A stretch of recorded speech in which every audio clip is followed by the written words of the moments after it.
Today, we go over 5 of the most common mistakes when pricing out an aluminum or iron fence project. Hey everyone, Jason from Iron Fence Shop. I've been selling fence here for almost 15 years now, and there are 5 common mistakes I see customers make all the time in the fence buying process. These mistakes can end up costing you time, money, and especially frustration. So today, I wanted to go over those 5 mistakes so you can avoid them and make sure the fence you're buying is of good quality, well priced, and you have the proper information to make a buying decision. Let's dive in with mistake number 1, not narrowing down what you want and what you can use in advance. This one covers 2 topics, but it's in the same vein of knowing what you are looking for before you start getting price quotes. Most good companies will have websites that show you the different styles, heights, and grades available to you so that you can do some preliminary shopping and deciding.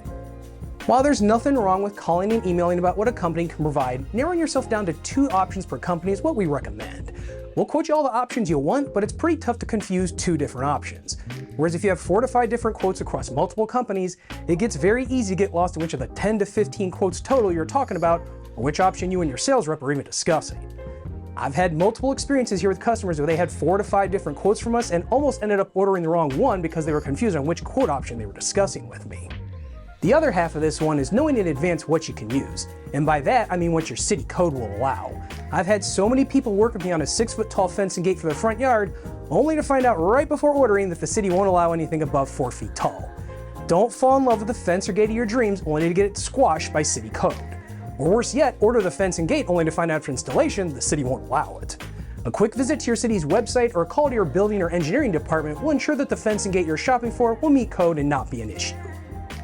Pricing mistake number 2 probably causes the most confusion, frustration, and poor purchase decisions.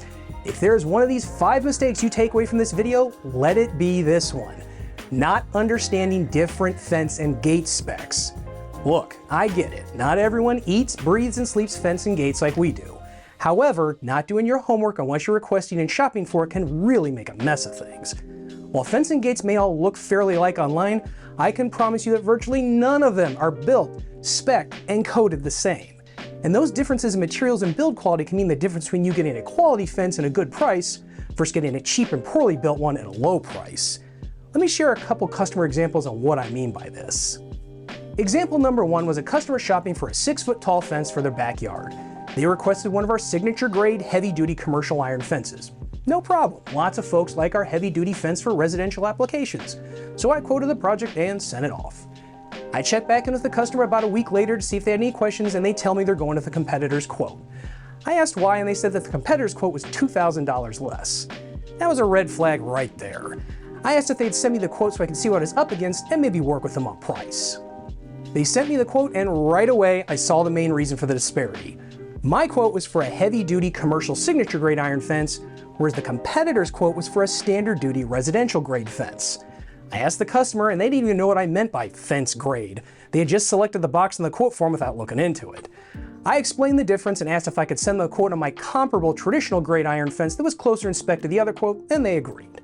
I work it up in my traditional residential grade iron, and my quote is $430 less now. Not only was my quote $430 less, but my fence had the welded on cast iron finials, cast iron hardware, and fully welded U-frames on the gates. The other quote was for a low-grade steel fence with pinch tip pickets, an open bottom frame gate, and cheap stamped steel hardware. Had I not asked the question and the customer worked with me on it, they would have spent $430 more for a significantly lower quality, quite frankly uglier, fence.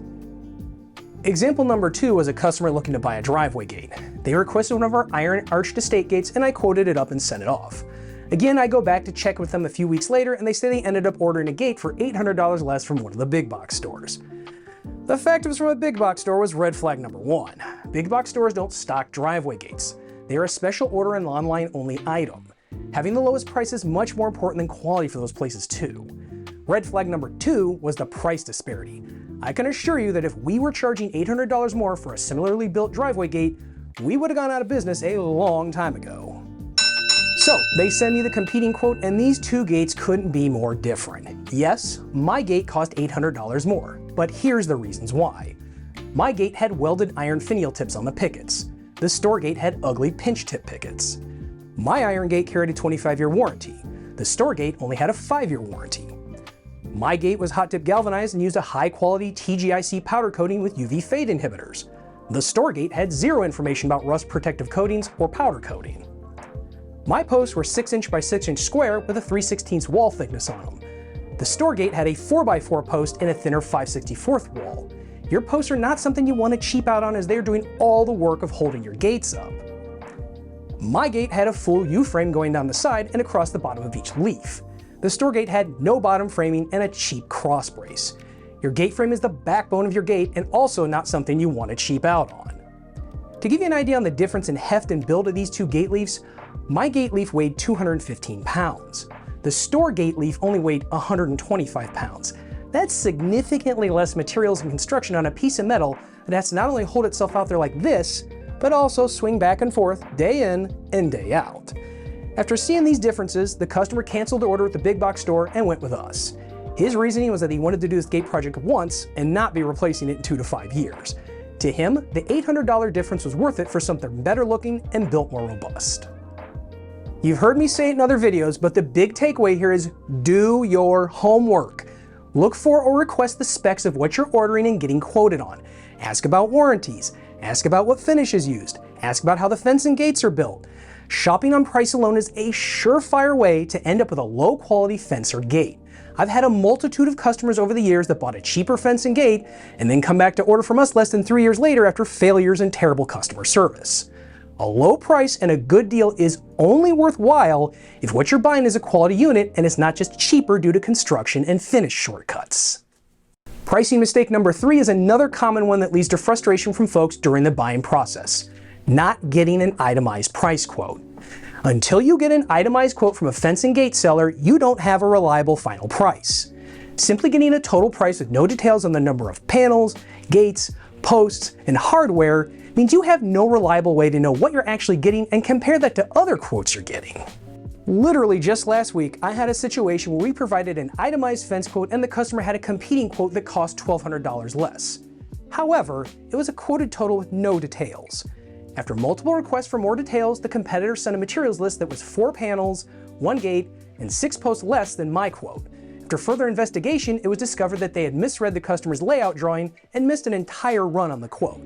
Had the customer ordered that fence, they would have been stuck having to make another purchase for those materials and paying more in shipping. But had the other company given the itemized quote in the first place, they would have seen that the counts didn't match and likely start asking questions. If you get 2 quotes and the quantities don't match, you need to start asking both quoting companies why they don't match.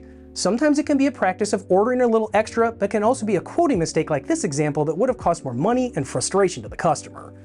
Also, when getting an itemized quote, make sure they are including all of your costs. The number of times I've been told by someone that has a cheaper quote from someone else only to find it was missing $2,000 in shipping costs and sales tax is staggering. Again, do your homework and make sure that you're getting all of your costs and materials detailed out from a fence company. Make sure you're truly comparing apples to apples when looking at quotes. Pricing mistake number 4 is one that can lead you to ordering the incorrect amount of fence and gate materials. Not getting an itemized price quote based on a layout sketch. While it's okay to use a total footage for a ballpark price on your project, you don't want to make a fence purchase based on that alone. A total footage won't account for gate placements, waste, fitting exact run measurements, or splitting panels into smaller pieces to hang in more than one spot. That list of items could easily be costing you hundreds to thousands of dollars in pieces that have to be shipped after the fact. In 2023, me having to ship you 1 extra fence post could easily cost $80 to $250 in UPS fees, depending on the length and size of the post. If I had to ship you 1 fence panel that wasn't accounted for, that could easily be $400 to $500 in freight fees alone. That should be reason enough right there to take a little extra time before ordering to put a layout sketch together and have a quote based on that. I'm dealing with this exact situation right now with a customer and their installer. It's a pretty big $15,000 job using our iron fence. I begged them to send me a layout sketch so I could quote it based off that. The customer and their installer were adamant that the materials list they sent me was good enough. We did the order like they wanted and shipped it out. Soon after, the customers called me saying we shorted them on fence panels and posts. I remind them the order is based on the materials list and not our calculations from a layout sketch. After a bunch of back and forth, the installer finally sends a layout sketch. When I worked up an itemized quote, I find a disparity showing they are indeed 5 panels and 7 posts short from what they need. I don't know how the installer missed it, but to say things are now a little tense between the customer and the installer, bit of an understatement. As of Friday, the customer is now looking at a second order with $1,800 in materials and a $500 freight fee to ship them. Had the customer and installer just spent the afternoon to send over a layout sketch as we had originally requested, they wouldn't now be arguing with each other over who's going to cover that $2,300 of unplanned cost to complete the project. That story takes us to our fifth and final fence pricing mistake: not splitting fence and labor costs up when working with an installer. While a vast majority of our customers install the iron or aluminum fence on their own, we realize that sometimes you may hire an installer to do the job for you. While that's okay, I always advocate for a split of materials and labor costs on their quotes, along with details on what fence or gate they're installing, especially if you're getting multiple quotes to compare. Without those details, how do you know what you're really getting quoted and comparing? You can easily have two $5,000 quotes, where one is a $3,200 of quality fence materials and $1,800 of labor, and the other one is $2,000 of cheaply built junk fence and a bloated $3,000 labor charge. Having those details are going to help you make a more educated choice on more than just price alone. This isn't always something nefarious either. Some installers will carry and sell the least expensive and cheaply built fence because it's what sells best, whereas other installers may carry and sell only quality built items because they only want to deal with quality materials that every customer will be pleased with. If you aren't digging into the details and simply going with the installer carrying the cheap fence, you may think you got a great deal compared to the more expensive quote, only to have them show up and install a fence you don't really like. If you had the materials and labor split out, you may have noticed that one was charging more for the fence, but they were both about the same in labor costs. Seeing that can then clue you in that you need to do some detective work and see why one fence costs more than the other. Is one installer not as competitive as the other one, or is one installer offering cheap junk fence against an installer offering quality constructed fence? As we wrap the video up, the main takeaway from these 5 mistakes is to make sure that you do your homework before making a decision. While online purchasing and researching has certainly made things easier, it's also kind of made it tougher with so many choices.